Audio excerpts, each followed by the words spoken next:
Almost no one is asking the right question about this war. The coverage has been relentless: ceasefire negotiations, casualty figures, oil prices, diplomatic statements. And yet somehow the most important question has barely been raised. While the United States and Iran were bleeding each other for 40 days, while bombs were falling and markets were lurching and the global economy was holding its breath, who was actually winning? Not winning in the narrow military sense of territory seized or weapons destroyed, but winning in the deeper strategic sense, accumulating power, influence, and leverage that will matter long after the last missile has landed. The answer, almost entirely absent from mainstream Western analysis, is China. And the reason it's absent is precisely what makes it so important. China never fired a single shot. That's the whole point.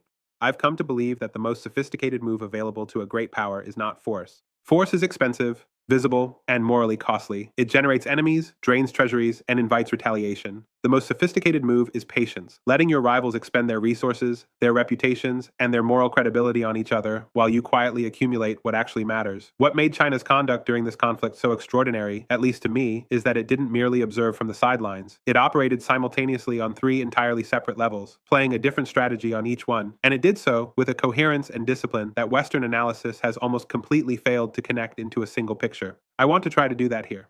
Start with what I'd call the military board. China's official public posture was one of strict neutrality. Its spokespeople called for restraint. Its diplomats expressed concern for civilian lives. None of that was false exactly, but it was also deeply incomplete. Multiple sanctioned Iranian vessels were quietly transporting sodium perchlorate, a key ingredient in solid fuel rocket production, from Chinese ports to Iranian ones after the war had already started. Chinese manufactured radar systems and navigation technology, sold to Iran before hostilities began, contributed meaningfully to Iran's electronic warfare capabilities during the fighting. These systems helped Iranian forces detect incoming strikes, coordinate drone operations, and maintain enough battlefield coherence to keep the Strait of Hormuz closed for weeks. China did not send soldiers, it did not fire missiles, it did not sign any document that could be produced at a tribunal, but it made sure that Iran remained capable enough to make the war painful, prolonged, and economically damaging for the United States. Every additional week America spent absorbed in Middle Eastern conflict was a week it was not deploying resources against China in the arenas that will actually determine global leadership in the coming decades: artificial intelligence, semiconductor manufacturing, green energy infrastructure, and the economic relationships being built across the developing world. From Beijing's perspective, a grinding, costly, inconclusive war between Washington and Tehran was not a problem to be solved. It was a condition to be carefully maintained for exactly as long as it remained useful. While all of this was unfolding on the military board, China was simultaneously running an entirely different operation on the diplomatic board, and this is where the strategy becomes genuinely remarkable.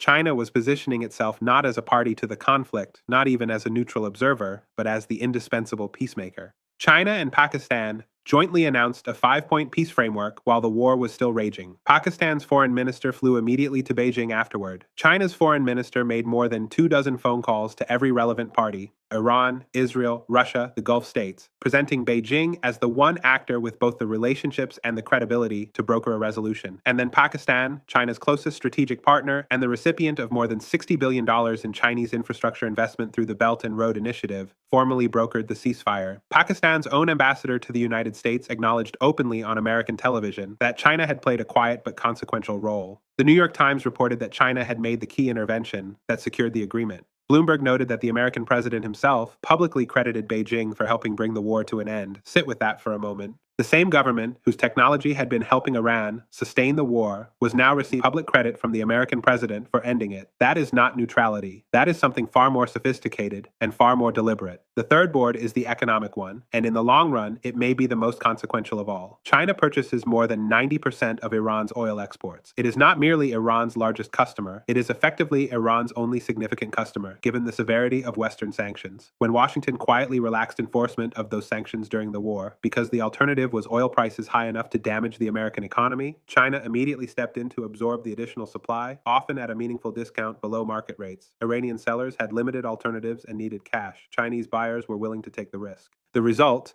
cheaper energy flowing into Chinese factories at exactly the moment American businesses were struggling with elevated prices. Lower energy costs mean lower manufacturing costs. Lower manufacturing costs mean Chinese goods become more competitive in global markets. The war that was framed as a demonstration of American strength and a blow to Iranian capacity has, in a concrete and measurable sense, subsidized Chinese industrial competitiveness. You cannot construct a more ironic outcome if you tried. What I find genuinely striking, almost vertiginous, honestly, is the asymmetry of investment involved. America spent tens of billions of dollars on this conflict. American service members died. The domestic economy absorbed a serious shock. Washington's relationships with European allies were strained, its global reputation for proportionality was damaged, and it ended up with a fragile 2-week ceasefire that was showing signs of collapse almost immediately. China's investment, by contrast, consisted primarily of phone calls and diplomatic coordination through an existing ally. That's it. In exchange, Beijing acquired something enormously valuable: leverage. Leverage over trade negotiations, leverage over semiconductor export controls, leverage over technology restrictions, and it presses that leverage now from a position of demonstrated usefulness that simply didn't exist 6 weeks ago. A country that just helped end a war the American president called a crisis has a very different seat at the table than it did before. This pattern is not new, and that's part of what I find so compelling about it. History returns to it again and again, and the outcome is almost always the same. The countries that fight tend to lose in the long run, and the countries that wait tend to win. Athens and Sparta fought each other for 27 years during the Peloponnesian War. Both were dominant powers at the outset, both were broken by the end. The kingdom that absorbed the wreckage was Macedon, a northern state that everyone had considered peripheral, which had spent those decades building its army and economy, while the established powers ground each other into dust. Philip of Macedon didn't defeat Athens and Sparta in battle. He outlasted them. His son Alexander conquered the entire Greek world a generation later. The Napoleonic Wars offer an equally instructive parallel. France and Britain spent more than a decade in catastrophic conflict, both bleeding enormous resources, both exhausting their populations. The United States, which mostly stayed out, used the chaos productively. It purchased Louisiana from a France desperate for war funding in 1803, doubling its territory overnight at a fraction of what a military campaign would have cost. While Europe was tearing itself apart, America was building a continental empire through commerce, settlement, and opportunistic diplomacy. It entered the 19th century as a regional power and exited it as the dominant force in the Western Hemisphere, not because it fought the biggest battles, but because it let others exhaust themselves and then filled the vacuum. The closest parallel to the present moment, though, is one that should give American strategists particular pause, because it involves America itself playing the role that China is playing now. In the 1980s, the United States armed the Afghan Mujahideen resistance through Pakistan and watched the Soviet military grind itself down in a decade-long occupation it could neither win nor afford to abandon. 15,000 Soviet soldiers died. The Soviet economy was bled of rubles it desperately needed. The Soviet public lost faith in its government's competence and judgment. 2 years after the withdrawal from Afghanistan, the Soviet Union ceased to exist. America did not destroy the Soviet Empire in direct combat. It let the Soviet Empire destroy itself, with a little quiet assistance delivered through a Pakistani conduit. Now consider what appears to be happening. China is supporting Iranian military capacity through various channels, coordinating its diplomatic moves through Pakistan, and watching the American empire absorb costs, financial, human, reputational, that it will be paying for years. The playbook is identical. The conduit is the same country. The student has become the teacher, and America doesn't seem to have noticed. I want to be clear about something before going further, because strategic analysis can sometimes feel bloodlessly abstract in a way that troubles me. Real people died in this war. Iranian civilians lost family members, homes, livelihoods. American families received the kinds of calls no family should ever have to receive. People across the Gulf states watched drones fly over their cities and wondered whether their infrastructure would survive the week. The fact that this suffering can be analyzed through the lens of geopolitical strategy does not make it less real or less devastating. I think about the mechanism precisely because I believe understanding it is necessary for preventing the next iteration of it. That belief is what keeps me returning to these questions. With that said, let me be direct about where I think this is heading. I expect that any high-level US-China summit in the near term will produce meaningful concessions on trade and technology, not because American negotiators want to give ground, but because Beijing now holds leverage it did not hold before, and the American side needs Chinese cooperation on too many things to ignore it. I expect the China-Iran Strategic Partnership, a 25-year, $400 billion framework agreement signed several years ago that remained largely symbolic due to sanctions pressure, to be substantially expanded within 6 months. Iran needs Chinese investment to rebuild destroyed infrastructure. China wants deeper access to Iranian energy and a more formalized presence along critical Belt and Road corridors. The incentives for both sides are overwhelming. I expect at least one major oil-producing country to announce a significant oil trading arrangement denominated in Chinese yuan within the next 12 months. The Gulf states watch this war carefully, and they are quietly asking themselves a simple question: which partner is more reliable? The one that starts wars it cannot finish, or the one that builds your ports and then helps end the fighting? Saudi Arabia, the UAE, and others are not going to make dramatic announcements. But the direction of travel seems clear to me, and even a partial shift away from dollar-denominated oil trading would represent a tectonic change in the global financial architecture. And within 5 years, I believe China will have replaced the United States as the dominant economic power in the Middle East, not through military conquest, but through the patient accumulation of trade relationships, energy purchasing agreements, infrastructure investment, and now genuine diplomatic credibility earned in the most visible way possible. Sun Tzu's most famous insight.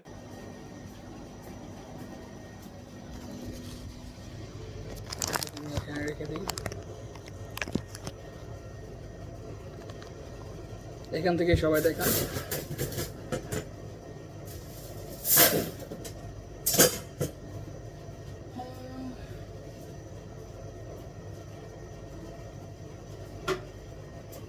ভাই প্রবাস জীবন অনেক কষ্টের ভাই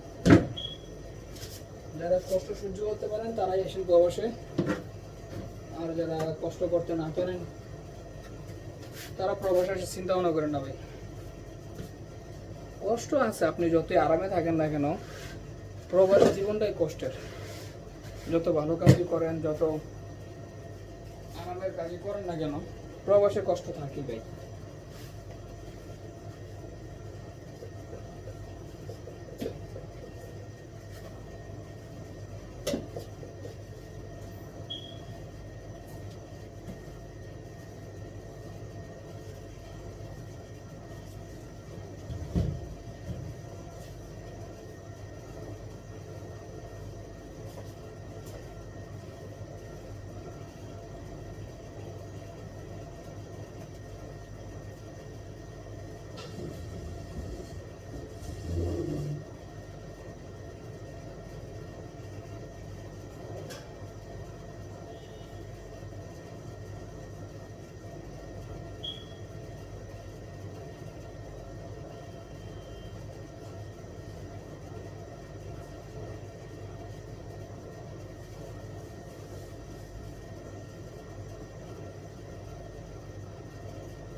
guys আজকে এতটুকুই, অন্য আরেকদিন দেখা হবে।